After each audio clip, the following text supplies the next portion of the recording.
శ్రీమద్ భగవద్గీత తెలుగులో వచనం. ఓం శ్రీ పరమాత్మనే నమః.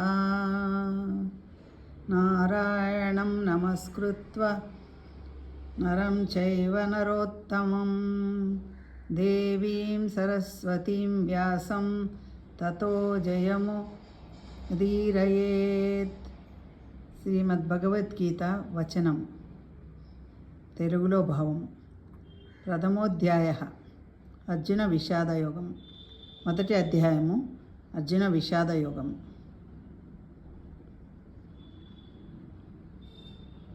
ధృతరాష్ట్రుడు పలికెను, ఓ సంజయ, యుద్ధ సన్నద్ధులై ధర్మక్షేత్రమైన కురుక్షేత్రమును చేరి ఉన్న నా కుమారుడును పాండుపుత్రును ఏమి చేసిరి?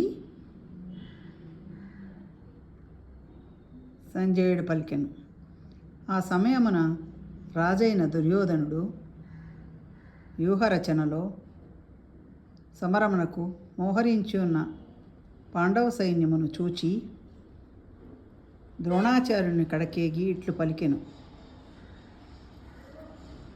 ఓ ఆచార్య, బుద్ధిమంతులైన మీ శిష్యులను ద్రుపదపుత్రుడునగు అయిన దృష్టద్రుమ్యునిచే వ్యూహాత్మకముగా నిల్పబడిన పాండవులు ఈ సైన్యమును మహాసైన్యమును చూడుడు.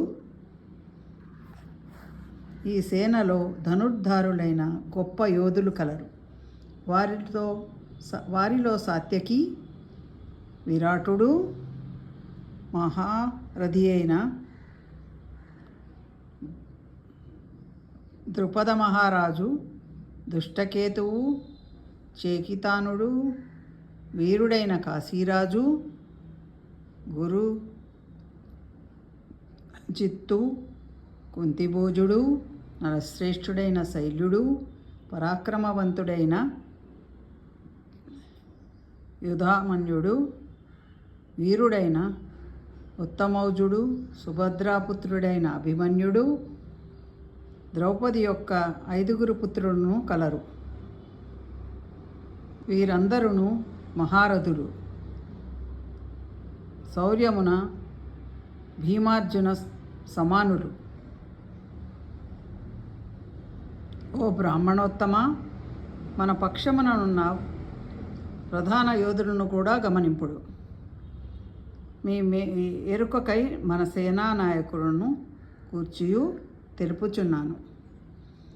1 నుండి 7వ శ్లోకముల వచనము అనగా భావము సంపూర్ణం. మీ సుచరిత.